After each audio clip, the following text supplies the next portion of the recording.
Hello, ladies and gentlemen. Thank you very much for joining me on this live podcast on a eye-opening subject, I'm sure today, causes of weight gain you may not know about. Now, of course, everyone has the impression, that the main way, of course, to lose weight is to cut your food intake down and go to the gym and exercise. Well, sometimes it's just not that simple. You should really step back, first of all, and look at the reason you're gaining weight. And that's unless you determine that, which we're going to cover today, many different causes of gaining weight, then all of your efforts of cutting your diet and even going to the gym may be fruitless unless you address these fundamental causes first. Now, being in practice decades, I've treated thousands of people for weight loss, often a couple a day for many years. And most of the people who come to me have a kind of a stubborn weight loss they couldn't get rid of by going to the gym and exercising and reducing their diet. Because I suppose if it would have worked, they may never have contacted me. So, admittedly, I do get the tough cases of stubborn weight loss where people have already made an effort to reduce down their calories or sometimes their carbs or do other extreme diets and then go to the gym or start exercising or start running. Most of them have tried this to some degree and often for a year, sometimes decades. And then they come to me and they're very shocked that I can get the weight to start coming down quite quickly when they couldn't. Now, of course, I have the arsenal of herbs at my advantage, which they didn't have. But more importantly, and I have weight loss formulas, appetite control teas, weight loss teas. So I have a whole arsenal of, let's just say, weapons your average person wouldn't have available for this struggle, which makes it much easier to lose weight. It's easier probably to take a spoon of herbs after every meal than go to the gym, for example. And so the herbs definitely are a big factor. But maybe more important is my early diagnosis of their causes. And this is where there can be multiple causes that people have completely ignored. And that's why their weight loss efforts have been fruitless. And in fact, unless I remove these causes, even the herbs that I provide may not produce the results. Once these causes are removed, then you could start to lose weight without even the herbs or the exercise or a radical change in diet. So let's go through these, and we're going to cover the ones that most people don't think of initially when they think of weight loss, because everybody, like I mentioned, when they think of weight loss, they think of starving themselves, skipping meals, having extreme diet, and going to the gym. So, and like I mentioned, that can be fruitless. So the first one that I see in my practice of treating thousands of people trying to lose weight, stubborn weight. Of course, there's many types of excess weight gain. There's just belly fat. There's kind of just in the front. There's lower abdominal fat. There's the kind of the tire around the whole body. And then there's kind of obesity where there's fat everywhere under the chin, under the arm. So there's different types of uh, overweight conditions, which is a factor as well.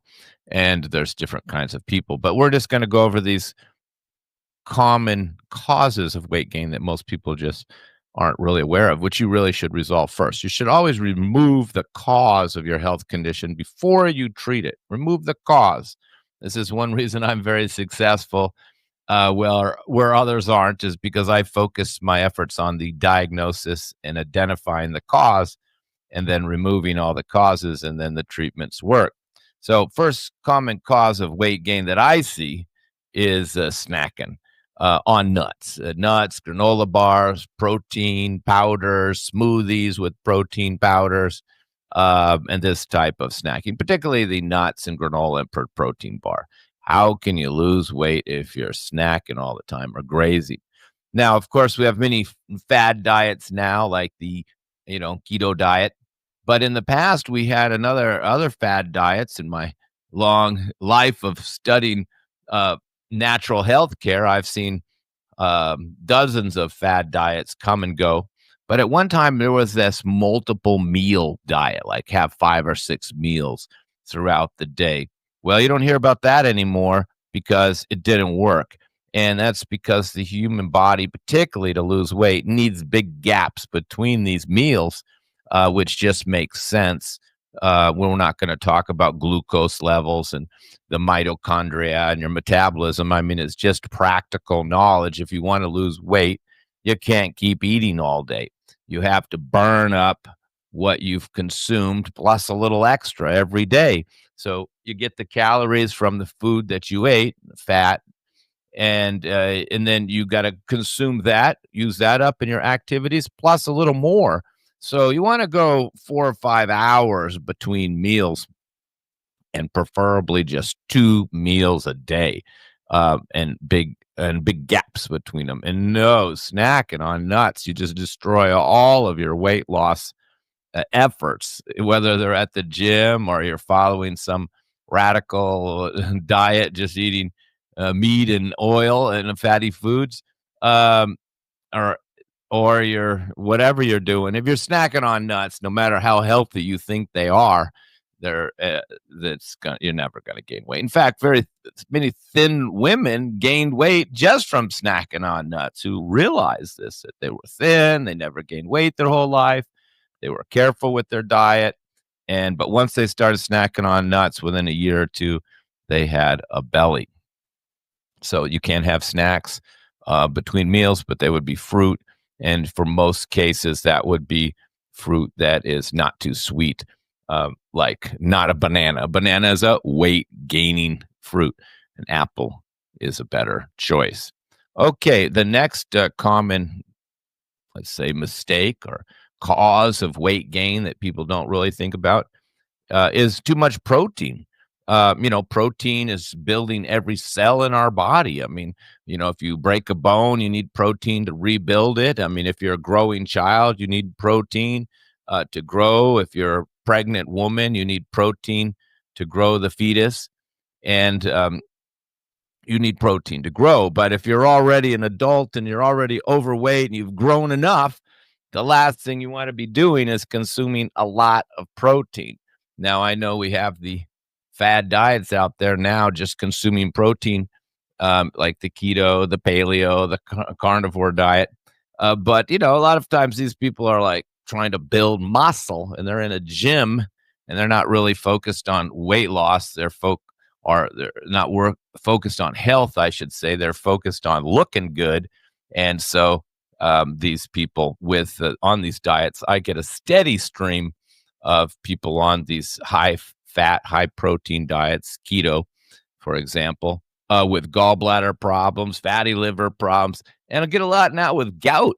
And I've had dozens who had kidney failure after following this diet. And that, of course, is because the high protein creates the waste uric acid. Uric acid is very inflammatory, and it overwhelms, and it can harm the kidneys over time too. High protein diet's very tough on the kidneys. That's why we see bodybuilders often dying of kidney failure, because they're just having all this protein constantly. So they do build muscles, but unless you're going to be going to the gym 4 or 5 hours a day and want to be a bodybuilder, don't be eating a lot of animal protein. Every person is different, but if you're overweight, particularly if you're obese or over 30, 40, 50 pounds overweight, you should be having almost no animal protein at all. You use what most of the world, 70% of the world population gets their protein from, and that is legumes, beans, and lentils. And that is what Ayurveda advocates for weight loss, particularly for the kapha type. Not necessarily for the woman who's just not happy with a little weight on the back of her thighs, or a woman has a little, or a man or woman has a little belly. And we're not talking, you would be totally necessary to even change your diet, because there's so many other causes for that little extra weight or a little belly. So I'm not saying everybody who wants to lose a few pounds should stop eating all animal protein, but if you're obese, definitely. And the next cause, and you should try to get rid of these other causes as well, is liver issues.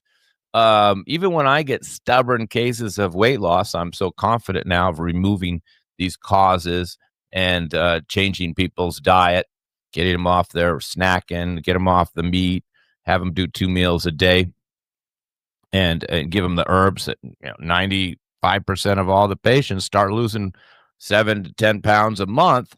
But when they don't, first thing I do is give them herbs for the liver on the next appointment. And of course, if we have your lab work and we can see the bilirubin's high, AST's high, ALT's high, or even just cholesterol numbers are very high, then I always will treat the liver. If we have an overweight person and there's even just high cholesterol or other signs of poor liver function, poor bile function, like inability to digest fat, nausea, from fatty or oily foods, fatty stools, and other conditions. Of course, if there were gallbladder pain, that would qualify. Any liver or gallbladder problem can affect your ability to produce the bile, to emulsify the fat into fatty acids, absorb it into the system. So treating your liver is, you can't really lose if you're trying to lose weight. And you also take liver herbs as well, which is really the only effective way to treat your liver is with herbal remedies. There's many bitter herbs for different types of liver conditions. Of course, people ask, what do I take for my liver on some text message? I said, I don't know. I have herbs for fatty liver. I have herbs for inflamed liver. I have herbs for cirrhosis of the liver. I have herbs for like somebody who's very sensitive, or a child or a sensitive person where I want a very gentle formula.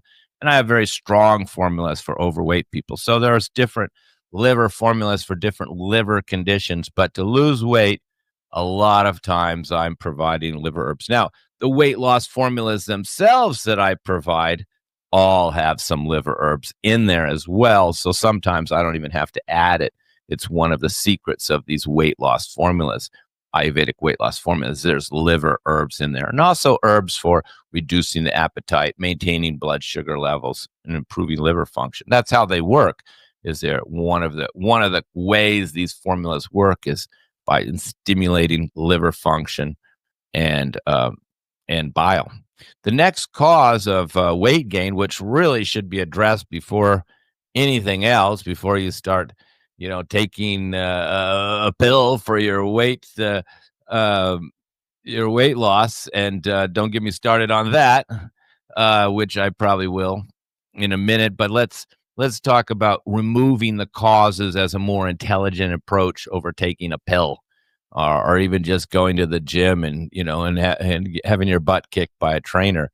Look at the causes. So high blood sugar. If you have high blood sugar, high glucose levels, high A1C, you should really focus on that. In fact, when I have patients and they have high blood sugar numbers, and they're overweight, I give them mostly the herbs for the blood sugar on the first appointment. I may still give them the formula as well, but I'm really focused more on the blood sugar. I'll be more strict with the diet to get the blood sugar down, more strict with the snacking, more strict with the type of fruits that they have, to make sure everything is low glycemic, and there's plenty of oil in the diet to keep the blood sugar down. And I'll focus on that, because if I can get the blood sugar down in a month, then great. Then the next month I can move the focus over to pure weight loss. And sometimes people come to me for weight loss because of my reputation of being so successful in stubborn cases, and they're surprised that I don't load them up with the weight loss herbs in the beginning, but I give them the blood sugar herbs in the beginning, because that's the cause. Just like it can be of high blood pressure, this high blood sugar numbers in our system. And of course, another cause is, there's other little causes we'll cover as well that people don't think about. And that's just constipation. A lot of people, I'm doing the appointments on Zoom. I don't get to see them face to face like I used to do in clinic, but unless they stand up, which I do like to have them stand up so I can see them better. But a lot of times I'm looking at a woman with a thin face, thin fingers, thin neck, and she's complaining about weight. So I tell her, where is this weight?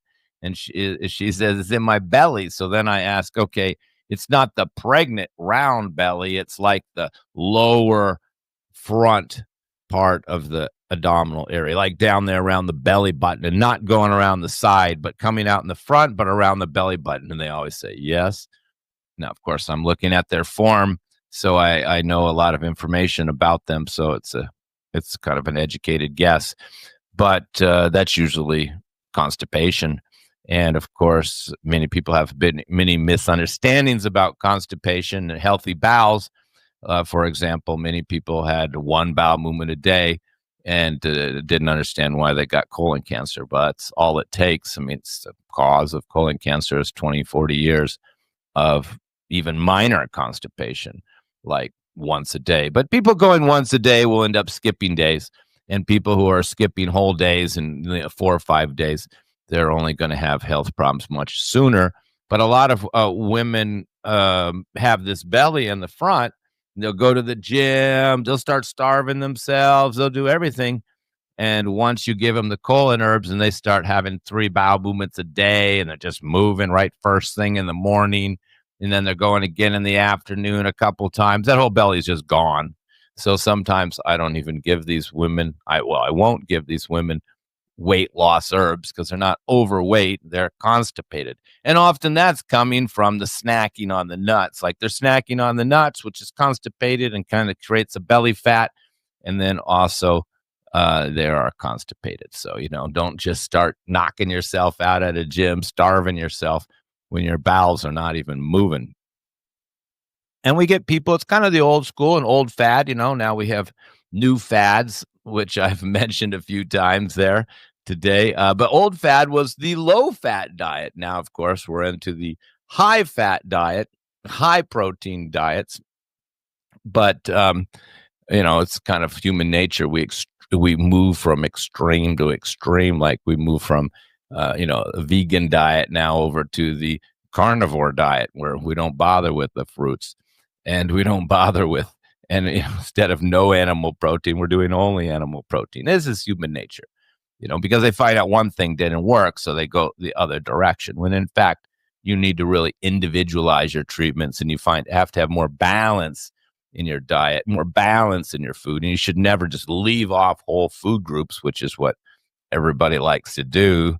These extreme diets of high fat and high protein, they don't want to do any fruit anymore, and then that contributes to their constipation because fruit is very cleansing and good laxative. So you don't want, and pretty soon I predict there'll be a no vegetable diet because we've already eliminated every other food group. Of course, the vegans, the vegetarians said the meat's bad, which, I don't need a lot of meat. So there's a little truth in there. And then the vegans said that the dairy is bad. Well, I don't go for that at all. All vegetarians around the world had dairy. Only the vegans didn't. So but they eliminated the all animal protein, even honey to that extreme, which is such a potent food. A true superfood is honey, and many vegans won't touch it. But that's another story. Don't want to offend the vegans out there. Now you have to find balance. You don't want to live out a whole food group. And now then they lift out grains. That was the next bad boy to go. So no more grains at all. I mean, it was good to get rid of the white bread, but I think we just kept going too far and got rid of all the grains. Well, when it comes to weight loss, there are grains you can have like buckwheat and millet, amaranth, and even quinoa you could eat with your beans, and you're not going to gain weight from it. So, that came from the wheat. Wheat is weight gaining, but there are other grains out there that are not weight gaining. Of course, rice is kind of also on the weight gaining side, and particularly if it's white rice, it will be constipating, weight gaining, and jack up your blood sugar. So I see a lot of Hispanic, Indian, even Asian trying to lose weight, and they're eating white rice every day. So it's just like us eating white bread. It's an old bad habit that it tastes better and sweeter. And if you're eating white bread for breakfast, lunch, and dinner, it wouldn't really, you would gain weight just on that white bread. But unfortunately, a lot of Asians and even South Americans are eating white rice every single day. while trying to lose weight. Not a good idea. So you don't want to do low fat. That's what I was saying earlier. Now people do high low fat. And they used to do low fat, high carbs. Now they're doing high fat, high protein, no carbs. And again, balance and individualization for the individual is what's important, not extreme, diets based on theories. So other causes of weight gain you may not think about is napping. Napping in the day is a weight gainer. In fact, when we have a child who's thin and depleted and underweight, we should tell the parent to feed him and then let him take a nap, because we don't want to burn up all those calories. Let them take a nice little nap and put some weight on them. But I know people that nap in the day and gain weight, so you want to stay active. And of course, even not sleeping well will contribute to weight gain. Stress will contribute to weight gain. And another big cause of weight gain, which people never really think about, is poor digestion. And what's the sign of poor digestion? Most people don't know. Of course, gas, bloating, constipation, acid reflux. These would be the obvious ones. Even acidity is a type of digestive problem. But the one people don't realize that really leads to the weight gain is no appetite, lack of appetite. That's right. Lack of appetite. In Ayurveda, they have special terms for the different states of digestion. So in Ayurveda, it's called Manda Agni. Agni means your digestive fire, which should be strong. If you want to lose weight, you have to have good Agni, good digestive fire. And Manda means dull. So you have a dull or lacking of digestive fire. And this is very evident by the person who is not hungry till 2, 3 o'clock in the afternoon. And most of my weight, a lot of my clients who are trying to lose weight always say, I'm not eating much, but I'm still gaining weight. And I say, well, when do you get hungry? Oh, like 3 o'clock. And then, of course, when they do get hungry at 3 o'clock, when the Agni or digestive fire comes on, they may be eating 3 o'clock, 4 o'clock, 5 o'clock, and now they're not working or active anymore unless they exercise in the evening. But that's why they're gaining weight, because this digestive fire is so low that they're not really breaking their food down and digesting it. It's kind of like cooking in an oven and the temperature is not very hot and the bread comes out sticky and gooey. And that's what happens when your digestion's weak. So, and it's coming often from a little snacking or cold foods or eating late at night or eating too much animal protein, things that are, dampening their digestive fire and ultimately their appetite. So then I tell them to don't eat until you're hungry. Don't snack. Have a gap between your meals. Don't eat too late. Eat these beans and quinoa, for example. No more hamburgers and eggs for dinner and protein shakes, which is what people do. All this excess protein. And then they come, and of course, I'm giving them the herbs, and often for the liver, for the digestion. And they come back in a month, and I ask them, "Are you hungry?" And she said, "Yeah, well, just started having 3 bowel movements a day, got me hungry. Stopping the snacking made me more hungry. Only having 2 meals a day made me more hungry. And before I wasn't hungry till 3 o'clock. Now I'm hungry by 10 or 11. And I go, oh, that's good. It's a good sign. You're hungry by 10 or 11. So they have their first meal at 10 or 11 when they're hungry. You should always listen to your body, not the internet. And then they have another meal at maybe 4 or 5. And then the interesting point that they always seem to notice is that they're physically eating more volume of food in the diet that I give them than they were before. Because before they weren't hungry, so they didn't really kind of eat much. And they were probably grazing and snacking a lot, so it's hard to judge how much you're eating. But many people say, I'm actually eating more food now than I was before, but I'm losing weight. I lost 8 pounds this month, and I literally ate more food than I was eating in the past. That's because the digestion's good now. When the digestion's good, the metabolism's good, the digestion of the food is good, and it doesn't, contribute to weight gain. And of course, we changed the food from all the, the meat, the eggs, and the protein powder. Now you're just filling up on beans and quinoa and vegetables and eating apples in between. So you're eating more food by volume, you're shopping and buying more, but you're losing weight. Very, very common. Low appetite, weight gain. High appetite, weight loss. And many people know when I was young, I could just eat anything. I could eat all day long and never gain weight. Well, that was your metabolism was good. You were younger, you were more active, and you weren't sitting at the desk all day long. And you had that fire. You had this digestive fire, so you could eat. A lot of people remember when even 20s, 30s, they were eating 3 or 4 meals a day, never worried about weight loss or weight gain, I should say. And then later in life, when this metabolism crashes, the appetite crashes, the digestive system crashes. Now they're not even eating much and going to the gym and still gaining weight, or at least not losing any weight at all, even though they restricted their diet tremendously. And they're going to the gym 4 or 5 times a week, and really, kicking butt, and they're just barely losing weight. As long as that appetite is low, can't you can't digest your food, you will gain weight. It's your digestive fire. Always, this is not understood by people because they think no appetite should equate with less eating.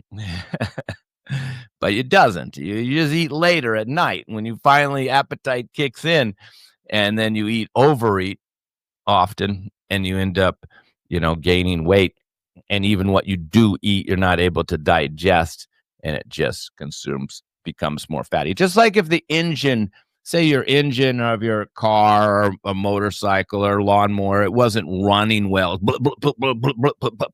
it was not running good. It was, not running smooth.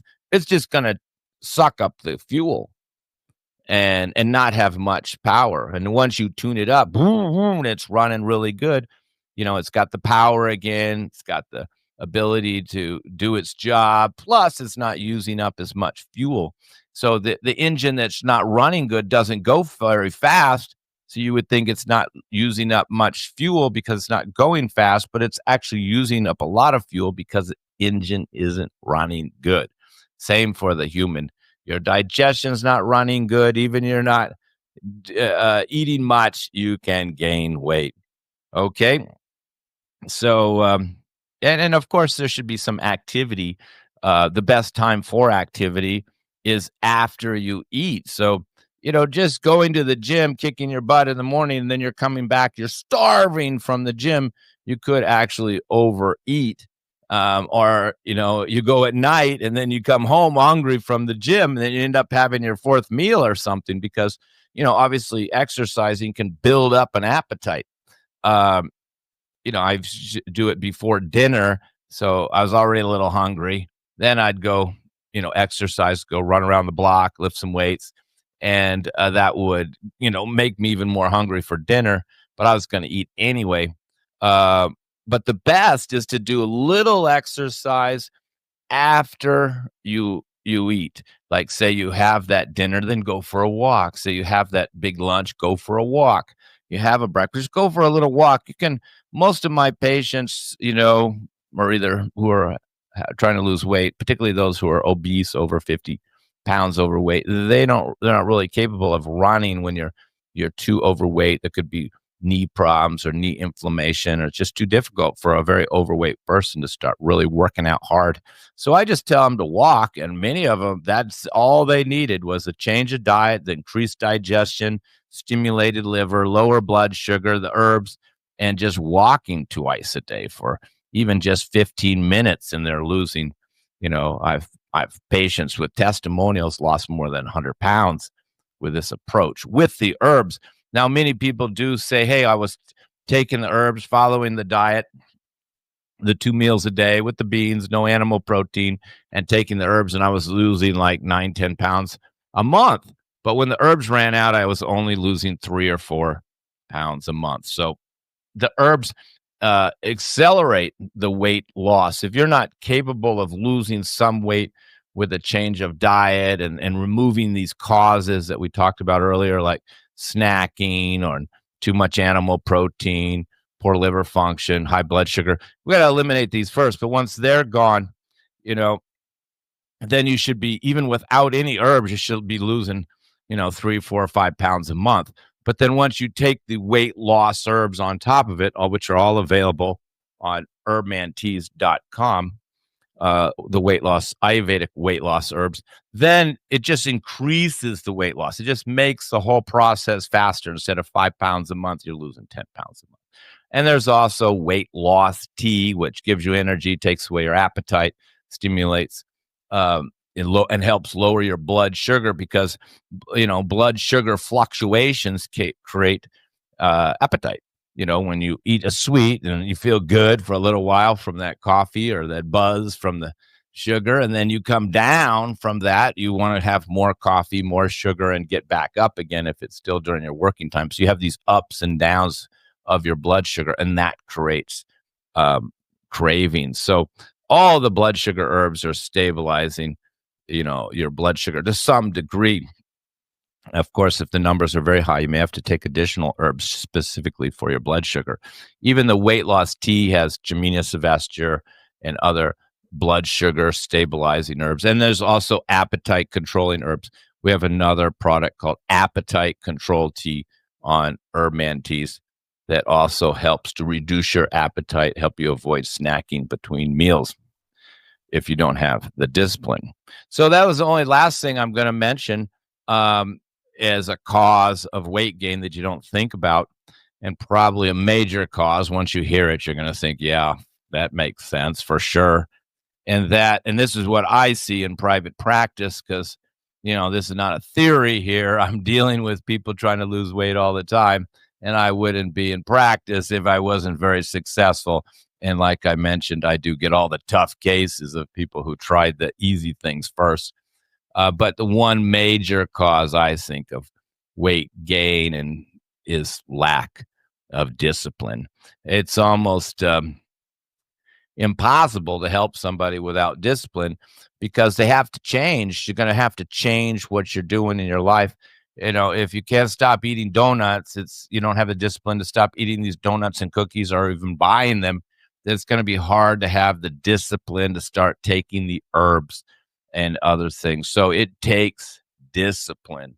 And the good news is, though, if you don't feel you have the discipline, you're doing a lot of emotional eating, there are herbs like weight control tea that can help you if the discipline isn't 100%.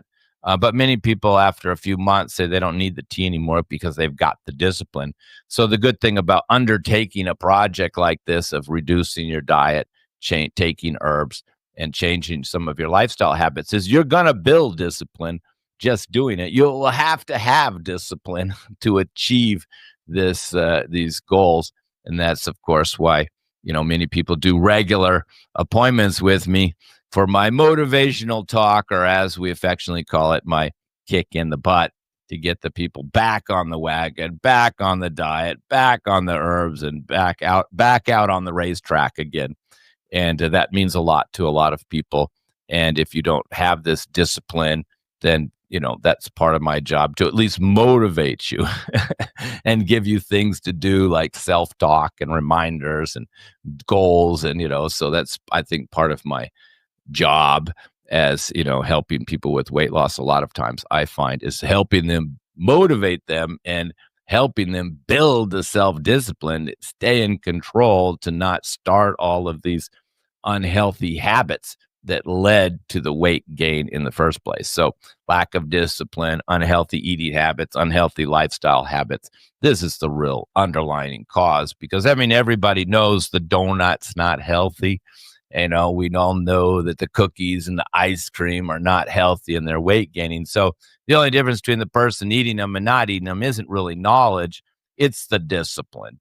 And of course, we can create these things are very addictive, just like drugs and other things are addictive. And once you start, it only gets more hard to stop. So it's good to have the discipline early on in life and never get addicted to these addictive substances, including fast food, junk food, sugary food, soda pop, coffee. There's plenty of chocolate. There's plenty of addictive substances out there, not alone cookies, candies, and croissants. and other sweet desserts can be definitely addictive, but it's the sugar. So you need that self-discipline to say no and not be eating the ice cream just because somebody's giving it to you, not eating the lamb chop just because you're at a barbecue, not drinking the sugary beer just because the other person's drinking it. You have to have discipline. Okay, well, I hope that helped you out. I hope it helped you identify some underlining causes to your weight gain, and focus on those first before really worry about going to the gym. Um, and probably most of my patients who lost even 100 pounds never went to the gym. And I think that's why gyms stay in business, because the people, they have to keep going to keep the weight off, because they're not removing these underlying causes. Like I mentioned, snacking, too much protein, which is the obvious one we see in gyms, liver issues, blood sugar issues, napping, constipation, and, snacking, grazing, low discipline. These are all underlining causes that you should focus on first. Okay. Well, I hope that helped you on your weight loss journey and help give you some inspiration that you can do it. And you don't have to restrict your diet and be starving all the time. And you don't have to knock yourself out in the gym if you get rid of these causes. And of course, you take some herbs, which make it easier. Thank you very much, ladies and gentlemen. I hope that helped you understand the causes of weight gain that you may not have thought of before. Thank you.